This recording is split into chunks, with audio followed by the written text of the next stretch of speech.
Hey guys, I hope you all are doing well. Today we will talk about frozen shoulder. Frozen shoulder क्या है? Frozen shoulder के causes क्या हैं, इसकी stages, इसका treatment, diagnosis. आज के इस वीडियो को आप लास्ट तक देखते रहें क्योंकि इन सब सवालों का जवाब आपको आज इस वीडियो में मिलने वाला है। फ्रोजन शोल्डर को और भी कई नामों से जाना जाता है, जैसे adhesive capsulitis, periarthritis shoulder etcetera. आइए जानते हैं what is frozen shoulder. Frozen shoulder एक कॉम्प्लिकेटेड कंडीशन है जिसमें पेशेंट शोल्डर में जनरलाइज्ड पेन फील करता है, स्टिफनेस फील करता है and loss of mobility feel करता है।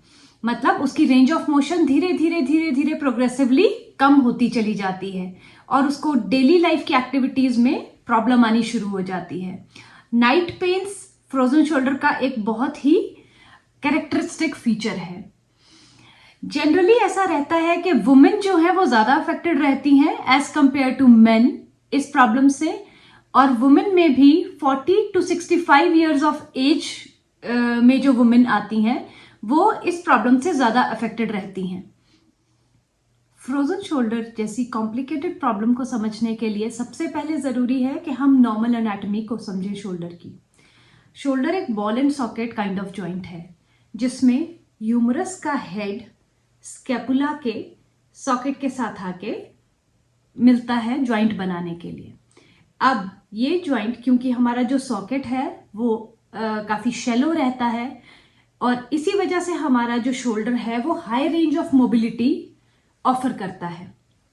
180 degree of abduction and 180 degree of flexion ये जो है हमारा शोल्डर ज्वाइंट ऑफर करता है, जस्ट बिकॉज कि हमारा जो सॉकेट है that allows humerus to move.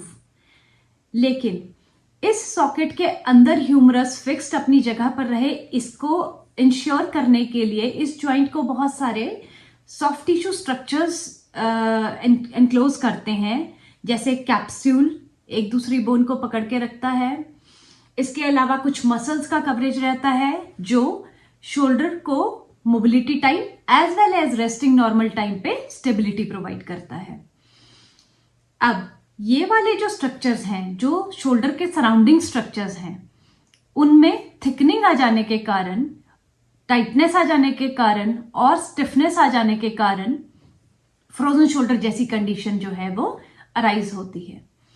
Frozen shoulder एक बहुत ही विशियस साइकिल की तरह बार बार से कैप्सूल को, शोल्डर कैप्सूल जो होता है उसको थिकन करने का काम करती है। जैसे हल्का दर्द है, टाइटन स्ट्रक्चर्स होने शुरू हो गए हैं, उसके ऊपर कोई भी ऐसी मूवमेंट हुई जिससे दोबारा शोल्डर पे स्ट्रेन गया, शोल्डर पे स्ट्रेन जाने के कारण उसमें दोबारा इन्फ्लामेटरी चेंजेस आ जाते हैं। इन्फ्लामेटरी चेंजेस आने के कारण उसमें फाइब्रोसिस का प्रोसेस शुरू हो जाता है, जैसे कि हीलिंग का प्रोसेस जिसको बोलते हैं वो शुरू हो जाता है, जिसकी वजह से वो जो सॉफ्ट टिश्यूज होते हैं और ज्यादा थिक हो जाते हैं। इसके बाद कैप्सूल जब पूरी तरह से थिक हो जाता है तो धीरे धीरे हमारी रेंज ऑफ मोशन रिड्यूस होने लगती है। इसमें हमारे बेसिकली 4 स्ट्रक्चर्स होते हैं जो मेनली मूवमेंट को, रेंज ऑफ मोशन को कम करने के लिए रिस्पॉन्सिबल हो जाते हैं, जो फ्रोजन शोल्डर जैसी कंडीशन में थिक हो जाते हैं। तो आइए अब बात करते हैं डायग्नोसिस के बारे में। फ्रोजन शोल्डर का अर्ली क्लिनिकल डायग्नोसिस होना बहुत जरूरी है। अगर हम फ्रोजन शोल्डर को अर्ली डायग्नोस कर लेते हैं तो इसकी बहुत सारी कॉम्प्लिकेशन से हम पेशेंट को बचा सकते हैं। फ्रोजन शोल्डर के डायग्नोसिस में सबसे पहले तो हम फिजिकल एग्जामिनेशन करते हैं। फिजिकल एग्जामिनेशन में हम पेशेंट का शोल्डर चेक करते हैं, कोई उस पर ट्रॉमा की हिस्ट्री हो, नाइट पेन्स प्रोमिनेंट होने की हिस्ट्री हो, या कोई डायरेक्ट या इनडायरेक्ट कोई रीजन जिसकी वजह से फ्रोजन शोल्डर कॉज होता है, वैसा कोई हिस्ट्री हो, उन सब चीज़ों को चेक करते हैं। पेशेंट की रेंज ऑफ मोशन को चेक किया जाता है। इसके अलावा एक्सरे में हम ये चेक करते हैं कि पेशेंट को कोई शोल्डर अर्थराइटिस जैसी कॉम्प्लिकेशन तो नहीं है। अगर पेशेंट को कोई शोल्डर का अर्थराइटिस नहीं है, पेशेंट को स्टिफनेस है और ज्वाइंट, शोल्डर ज्वाइंट जो है वो पेनफुल है, तो हम फ्रोजन शोल्डर के डायग्नोसिस की तरफ आगे बढ़ सकते हैं। कुछ केसेस में जिसमें कभी अगर बाय चांस कोई कंफ्यूजन रह जाता है तो एमआरआई और अल्ट्रासाउंड का सहारा लिया जाता है। एमआरआई और अल्ट्रासाउंड करा के हम ये इंश्योर करते हैं कि कोई दूसरी सॉफ्ट टिश्यू इंजरी पेशेंट के शोल्डर में ना हो, क्योंकि फ्रोजन शोल्डर का ट्रीटमेंट मूवमेंट ओरिएंटेड रहता है। जो इसका फिजियोथेरेपी ट्रीटमेंट है उसमें हम मूवमेंट ओरिएंटेशन रखते हैं ताकि रेंज ऑफ मोशन को बढ़ा सकें।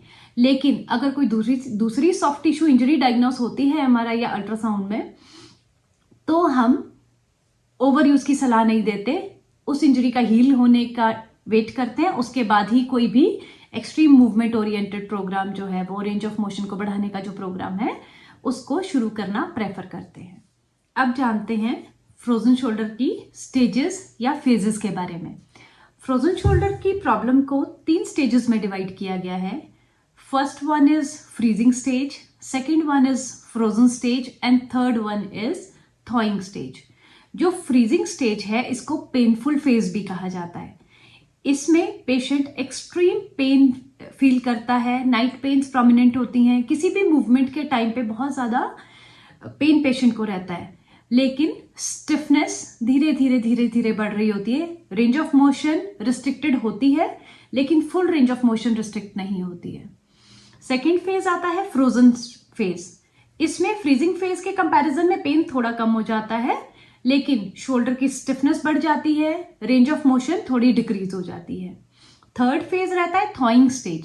थॉइंग स्टेज को हम स्टेज ऑफ रिकवरी भी कहते हैं। इसमें पेशेंट को पेन नहीं रहता है, लेकिन शोल्डर की रेंज ऑफ मोशन जो है वो काफी हद तक रिस्ट्रिक्ट हो जाती है। जो फ्रीजिंग स्टेज है वो 2 से 4 महीना तक रहता है। जो फ्रोजन स्टेज है वो 4 से 6 महीना तक रहता है, और जो थॉइंग स्टेज है वो 6 से 12 महीने तक रह सकता है। ये जो ड्यूरेशन है अलग अलग फेजेस की, ये पर्सन टू पर्सन कई बार वेरी भी करती है। तो अब जानते हैं फ्रोजन शोल्डर के ट्रीटमेंट के बारे में। फ्रोजन शोल्डर के ट्रीटमेंट में first line of treatment NSAIDs दिए जाते हैं, non steroidal anti inflammatory drugs plus physiotherapy recommendation दी जाती है। इन दोनों चीजों का फ्रोजन शोल्डर के फर्स्ट लाइन ऑफ ट्रीटमेंट में बहुत ही ज्यादा इंपॉर्टेंस है।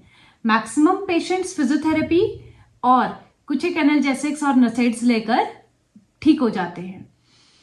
फिजियोथेरेपी इसमें एक बहुत मेजर रोल प्ले करता है, क्योंकि मैकेनिकल कॉज जो रेंज ऑफ मोशन रिस्ट्रिक्ट हुआ है वो शोल्डर की थिकनिंग की वजह से हुआ है। तो फिजियोथेरेपी का मेन ओरिएंटेशन रहता है कि पेन को रिड्यूस करना है और साथ साथ रेंज ऑफ मोशन को भी इम्प्रूव करना है, ताकि पेशेंट को उसकी नॉर्मल डेली लाइफ में आने के लिए हेल्प मिल सके। फिजियोथेरेपी का ट्रीटमेंट जो रहता है वो डिपेंड करता है फ्रोजन शोल्डर के कॉज के ऊपर कि किस वजह से पेशेंट को फ्रोजन शोल्डर है। सेकेंडली डिपेंड करता है फ्रोजन शोल्डर के फेज के ऊपर कि फ्रोजन शोल्डर किस स्टेज में है।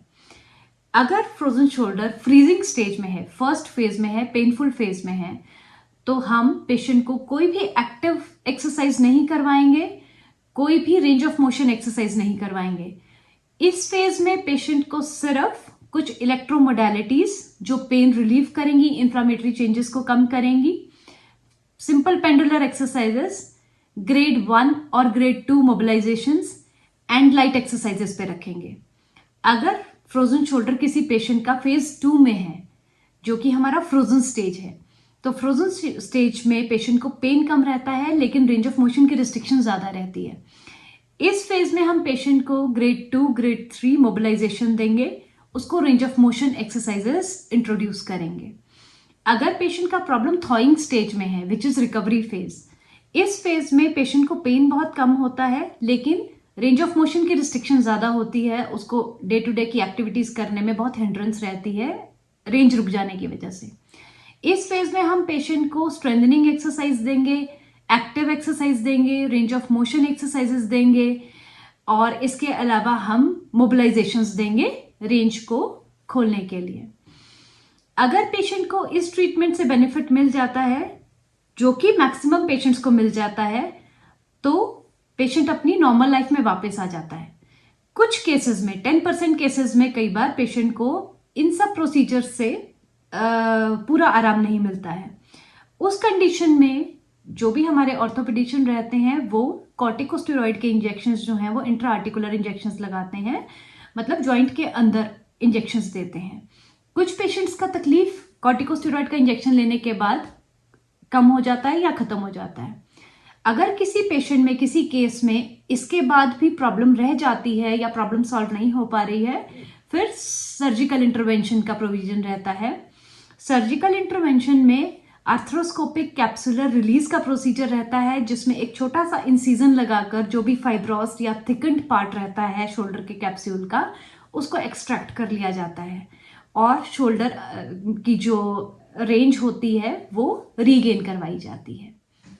आई होप फ्रोजन शोल्डर के बारे में ये वीडियो आपको काफी इंफॉर्मेटिव लगा होगा और काफी सारे डाउट्स जो आपके माइंड में रहे होंगे फ्रोजन शोल्डर के बारे में, वो ये वीडियो क्लियर कर पाया होगा।